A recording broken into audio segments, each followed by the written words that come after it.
Hello friends, जो हमारी real estate consulting services हैं तो उसके बारे में मैं आपको शॉर्ट में थोड़ा सा बताना चाहता हूँ। हम 21 स्टेप्स में हर पर्सन को हेल्प करने की पूरी एक कोशिश करते हैं। हमारा प्रयास रहता है कि हम जब किसी को भी अपनी सर्विसेज इम्पार्ट करें तो उसके बारे में, उसकी सोच के बारे में, उसकी लाइफ में क्या प्रॉब्लम्स चल रही हैं उसके बारे में पूरा हम समझ सकें। क्योंकि क्या होता है कि हर पर्सन इस प्लानट के ऊपर एक यूनिक पर्सन है, उसके साथ एक पेक्यूलियर, एक स्पेसिफिक प्रॉब्लम्स अटैच हैं। किसी के साथ मल्टीपल प्रॉब्लम्स होती हैं, different spheres of this life. किसी के अंदर ऐसा रहता है कि एक सिंगुलर प्रॉब्लम है, किसी की कोई प्रॉब्लम नहीं होती है बट लाइफ में कुछ वो करना चाहते हैं। ये तो एक हम बात करते हैं वाइब्रेशन के बेसिस पे, स्पिरिचुअल कॉन्टेक्स्ट में। स्पिरिचुअल बेसिस पे हम कुछ माइंड मैपिंग करते हैं, कुछ मैट्रिसेस जिस पे हम काम करते हैं। इम्पॉर्टेंट है कि जो भी पर्सन हमारी लाइफ में आए उसको हम राइट वे में एक गाइड कर सकते हैं। क्योंकि ये कॉन्सेप्ट अभी यहाँ पे यूज़ हो रहा है प्रॉपर्टीज़ के अंदर, तो जो भी पर्सन हमारे पास आते हैं सबसे पहले हम बैकग्राउंड उनकी अंडरस्टैंड करते हैं और उसके बाद उनका जो भी एक खरीदने का इंटेंशन है हम उसको समझने की पूरी कोशिश करते हैं। मतलब हम एक बेसिकली पोर्टफोलियो स्ट्रैटेजिस्ट की तरह से रूप में भी काम करते हैं, पोर्टफोलियो रीअलाइनमेंट के रूप में भी काम करते हैं, जहाँ पे प्रॉपर्टी स्विच ओवर्स या कौन से एसेट क्लास को हम अलाइन कर सकते हैं, किसके साथ कौन सा एसेट हमें बढ़ाना होता है, कौन सा कम करना होता है। अगर हम स्पेसिफिकली हम प्रॉपर्टी एसेट क्लास की बात करते हैं तो प्रॉपर्टी के अंदर पर्सन का क्या इन्वेस्टमेंट कैटेगरी, कितना बजट इन्वेस्टमेंट का वो देख रहे हैं, क्या वो लोन देख रहे हैं साथ में, या वो पूरा खुद सेल्फ फंडेड है, उसमें कैश या चेक का क्या कंपोनेंट है, उनका होराइजन कैसा है, क्या वो प्योर इन्वेस्टमेंट है या उसमें वो रहना चाह रहे हैं, या it can B both of them, वो दोनों देख रहे हैं कि वो रहना भी चाह रहे हैं और शायद इन्वेस्टमेंट के रूप में फ्यूचर में सेल आउट कर सकते हैं, वो कोई दुकान खोलना चाह रहे हैं, ऑफिस खोलना चाह रहे हैं, या अगर बोल रहे हैं हमें सिर्फ इन्वेस्टमेंट करना है, हमें आप सिर्फ राइट एडवाइस या गाइडेंस दें। वो पूरी सर्विसेज आपकी लेना चाह रहे हैं कि आप गाइड भी आप करेंगे, आप सारे स्टेप्स भी जो हमारे 11 स्टेप्स हैं वो आप करेंगे, जो हमें वाइब्रेटेड बाइंग ऑफ प्रॉपर्टी जो मैंने बीबी वर्जन 1.0 लॉन्च किया था उसके तहत सारा आपको देखना होता है। और उसके बाद आप रेनोवेशन या रेंटल में भी आपको उनको हेल्प चाहिए, हम वो भी देखते हैं। सपोज आपको लगता है रीसेल्स में भी आप हेल्प कीजिए, या हमारी प्रॉपर्टी को आप मैनेज करने में हमारी हेल्प कीजिए, तो हमारे पास पूरी टीम रहती है। हमारी जो सर्विसेज है वो एक अम्ब्रेला है जिसमें 21 सर्विसेज हम प्रोवाइड करते हैं। हर सर्विस की अलाइनमेंट एक पर्टिकुलर क्लाइंट की जो भी लाइफ में ऑब्जेक्टिव है, it can be as small as के उसकी बच्चे के साथ नहीं पढ़ रही है, बच्चे नहीं पढ़ रहे हैं, तो उस चीज को हम अलाइन करते हैं उस प्रॉपर्टी के साथ। क्योंकि प्रॉपर्टी सिर्फ एक प्रॉपर्टी नहीं है, नहीं है, आई रिपीट, ये एक बहुत बड़ा मिसकंसेप्शन है कि मैं सिर्फ एक प्रॉपर्टी खरीद रहा हूँ। No, it has a vibration and it do help. हमें वो प्रॉपर्टी को राइट वे में स्टेप बाय स्टेप कैसे हमें वाइब्रेट करना होता है, सबसे पहले इम्पॉर्टेंट होता है। मैं चाहे किसी भी सिटी या कंट्री में खरीदना चाह रहा हूँ कि मतलब राइट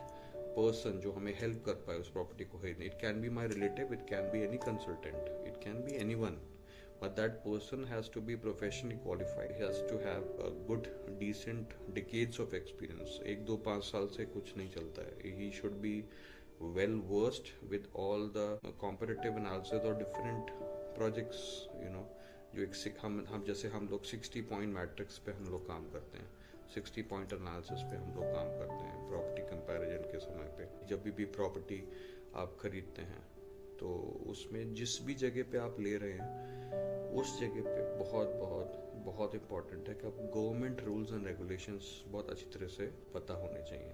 क्योंकि जब हम कंट्रीज चेंज करते हैं तो रूल्स थोड़े से चेंज हो जाते हैं। सर्विसेज बहुत सारे लोग दे सकते हैं but ethically correct, morally on very high standards, and most importantly जो एक ब्लेंडेड कॉम्बिनेशन होता है, right advice with the right approach. Right advice with the right approach. अगर अप्रोच गलत है, एडवाइस सही है तो दिक्कत है। अगर अप्रोच आपकी जो है वो राइट है बट एडवाइस गलत है, तो वो भी गलत है। मतलब जो क्लाइंट की रिक्वायरमेंट है उसको आपको मैपिंग करनी होती है ना, कि दोनों चीज़ों को कैसे क्लब करके एक पर्टिकुलर क्लाइंट को हेल्प हो पाए।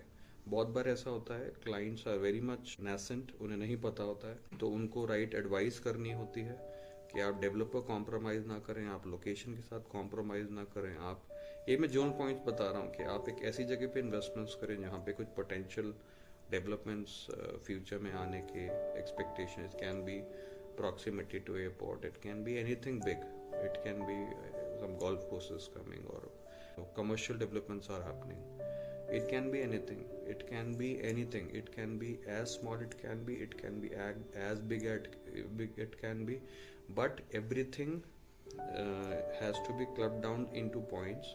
और वो देखना होता है कि अगर मैं सिर्फ एक प्योर इन्वेस्टर हूँ तो मैं कहाँ पे इन्वेस्ट कर सकूँ, किस रीजन किस बेल्ट में इन्वेस्ट कर सकूँ, मेरा पैसा जल्दी से मल्टीपल हो सके। तो इसके साथ आपको वाइब्रेशनली बहुत हाई रहना होता है, आपको यूनिवर्स के साथ कंटिन्यूस कम्युनिकेट करना होता है कि जो आप प्रॉपर्टी फाइंड कर रहे हैं उसका राइट कंसल्टेंट इमर्ज करे, वो प्रॉपर्टी आपकी राइट हो। जो प्रॉपर्टी के जो प्रोसेसेस हैं, चाहे वो बीबीए हो, चाहे वो रजिस्ट्री हो, चाहे वो सारे चेक्स जो आप धीरे धीरे पेमेंट करते हैं, उस समय कैसे आपको सोचना है। आपके रेनोवेशंस हो या आपको रेंट पे कल को चढ़ानी है, आपको उसमें रहना है, उसकी मेंटेनेंस है, तो ये सब आपको कैसे सोचना है। आपको आर्किटेक्ट्स अगर चाहिए, आपको कुछ सामान भी उसके बाद खरीदने हैं, तो कैसे राइट अलाइनमेंट करके आप बेस्ट सामान अपना ला सकते हो। आपके लाइफ में करियर वाइज, फाइनेंशियली आपको कुछ प्रॉब्लम्स हैं तो उसको आप कैसे इरेडिकेट कर सकते हो। Property it's not an external thing, it is with your life. मतलब इसका समझो जैसे आपके घर में family members all are integral ना, वैसी property is also integral, it's a very big part that. जैसे पीछे कोरोना आया था, पीछे और भी चैलेंजेस आए हैं, इकोनॉमिक स्लो डाउन पीछे हुआ था, there are people who are earning well from rentals of their property. उन्होंने जॉब उनकी चली गई या उनको छोड़नी पड़ी या वो कोई भी दिक्कत की वजह से चली गई, बट प्रॉपर्टी है सस्टेन देम। इसका मतलब property is not small, it's big. हमने उस तरह से प्रॉपर्टी को अभी देखा नहीं है, बस ये सोच के रखा है यार एक प्रॉपर्टी पड़ी ना, उसका रेंट आ रहा है, देख लेंगे ना। नो, ये वाइब्रेशंस समझना बहुत इंपॉर्टेंट है। तो जब आप मतलब अटैच करते हैं धीरे धीरे धीरे धीरे धीरे आपको ये चीज़ें जब ये इनबिल्ट होनी शुरू हो जाएंगी, ट्रस्ट मी, आपकी लाइफ में चेंज आना इज गारंटेड। ये आपको लेकिन समझना बहुत इंपॉर्टेंट है। I am not saying you join some spiritual organisation, you change your religion, you do this or you do that. I'm only saying connecting, जिसको भी आप प्रे करते हो उससे राइट वे में कम्युनिकेट तो करना सीखो। राइट, आप मेडिटेशन करते हो, आप चैंटिंग करते हो, आप कथा करते हो, आप प्रेइंग करते हो, आप नमाज पढ़ते हो, you go to church, you go to gurdwara, what it's all immaterial. You should know the right way of doing. मतलब इसको ऐसे समझें, हम खाना खाते हैं, राइट। अब खाना खाने का मतलब अब हम मुंह से ही खा रहे हैं, हम उसको चबा रहे हैं। खाने का एक तरीका है ना, कौन सा खाना किस समय पे खाना है, कितने गैप के साथ खाना है, पानी कब पीना है, कौन सा खाना मुझे बेनिफिट करेगा, कौन सा खाना मुझे नुकसान करेगा। हमारी एक प्रकृति है, राइट।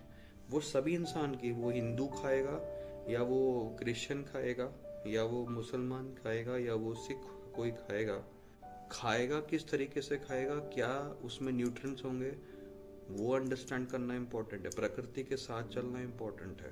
तो राइट खाएगा तो हेल्थ सही रहेगा, नहीं खाएगा तो हेल्थ सही नहीं रहेगा। अब इसमें बहुत लोग बोलते हैं यार वो तो स्मोक करता है, is it good? I would say it's not a natural thing, that smoking is not given by nature, it is created by humans, right. अब बोलेंगे यार वो तो स्मोक बहुत करता था, वो तो यार 100 साल जी गया, ये कैसे हो गया? एग्जाम्पल ले रहे हैं कि मतलब वो 100 साल जी गया, तो इसके लिए फिर वो अटैच होता है पुरानी चीज़ें, मतलब पुराने उसके जो पास्ट लाइफ कर्मास हैं। मतलब everything is a carry forward. थोड़ा सा टॉपिक हट रहा हूँ बट मैं इसमें एक इम्पॉर्टेंट चीज़ बताना चाहता हूँ। किसी की लाइफ में कोई भी दिक्कत है, एक रूल, एक प्रिंसिपल मैं आपको बताता हूँ।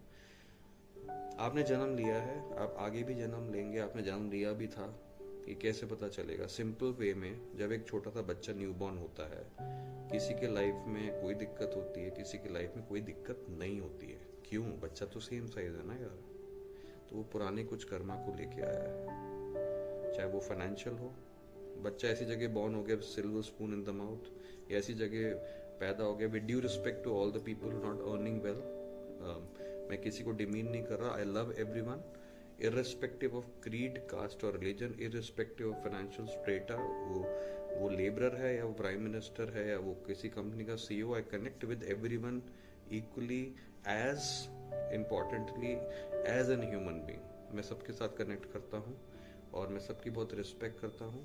और मैं इतना ही बोलूँगा, ये कार्मिक चीज़ें हमें समझनी इम्पोर्टेंट है, वाइब्रेशंस के गेम को हमें समझना इम्पोर्टेंट है। और हमारी लाइफ में कोई भी अगर इच्छाएं हैं, हर इच्छा का एक फ्रीक्वेंसी है, जब तक हम उस फ्रीक्वेंसी पे अपने आप को नहीं बढ़ाएंगे तब तक हमें कोई भी बेनिफिट नहीं आएगा, right. This is very very important subject and concept, समझना बहुत इम्पॉर्टेंट है। और मैं यही बोलूँगा, अपने परिवार के साथ, अपने एसेट्स के साथ बहुत प्यार करिए, बहुत रिस्पेक्ट कीजिए और कंटिन्यूसली अच्छी ब्लेसिंग और अच्छी वाइब्रेशन अपनी लाइफ में जनरेट कीजिए। आप अपने परिवार को अगर प्यार रिस्पेक्ट करेंगे वो वापस आएगा, अपनी प्रॉपर्टी, अपनी कार्स, अपने एसेट्स के साथ प्यार करेंगे वो वापस आएगा। वो कैसे करना है, क्या स्टेप्स हैं, क्या उसकी पूरी मैनेवरिंग है, वो पूरा हम आपको एडवाइस कर देते हैं, प्रोवाइडेड समझना। सबसे पहले उस चीज़ को आपको समझना इम्पोर्टेंट है, ठीक है। तो समझना क्या है, मतलब हमने आपको बता दिया, आपने उसको सुना या आपने उसको पढ़ा। पढ़ना सबसे पहले पढ़िए या सुनिए, उसके बाद उसको समझिए और मोर इम्पॉर्टेंटली उसको अपनी लाइफ में इम्प्लीमेंट कीजिए, ठीक है। इम्प्लीमेंट अगर करने में ऊपर नीचे भी होता था, हम उसमें हमने कुछ ऐसे ऑटोमेटिक प्रोसेसेस बना रखे हैं कि आपको वो हेल्प करता है। रेगुलर बेसिस पे आपको रिमाइंडर्स या जो भी है वो आपको जाते हैं। और हमारा पूरा उद्देश्य है आपकी लाइफ बहुत खुशनुमा हो। You should feel like wow, मज़ा आ गया, क्या लाइफ मैंने जी है। अभी तक अगर नहीं हुआ है, कोई भी चेंज नहीं हुआ है या कोई भी आपने कुछ ज़्यादा अचीव नहीं किया है, मतलब ये पूरा प्रकृति का एक नियम है कि अगर आपकी लाइफ में कोई चीज़ चेंज नहीं हुआ है तो आप, जो मैं आपको स्टेप्स बता रहा हूँ, आप ट्राई तो करो। क्योंकि अगर सेम स्टेप से चलते रहोगे तो आगे का ज़िंदगी भी सेम रहेगा, राइट। चेंज करके देखो तो सही, क्या प्रमोशन पॉसिबल है, क्या करियर वाइज आगे बढ़ना पॉसिबल है, करके देखिए ना। कोई नुकसान तो नहीं है, कोई मतलब इसमें कोई नुकसान नहीं है, ट्राई कीजिए। I am pretty sure this will change your life, this will change your career. आपकी हेल्थ में इशू या रिलेशनशिप में, it will improve that, not only improve, it will have a miraculous effect whereby you live a very happy, contented, satisfied and a perfect life. I wish you all the best। और मैं आशा करता हूँ, मैं pray करता हूँ भगवान से कि आपकी लाइफ में बहुत बहुत बहुत बहुत बहुत खुशियाँ आएँ, आपका और आपका परिवार का हेल्थ बहुत अच्छा रहे, एक खुशनुमा जीवन आप अपने परिवार के साथ, अपने फ्रेंड्स, कोलीग्स, अपने नेबर्स और जितने लोग आपके कनेक्शन में हैं, आप उन सब के साथ बहुत बहुत अच्छा एक जीवन को निर्वाह कर पाएँ। नमस्कार, थैंक यू।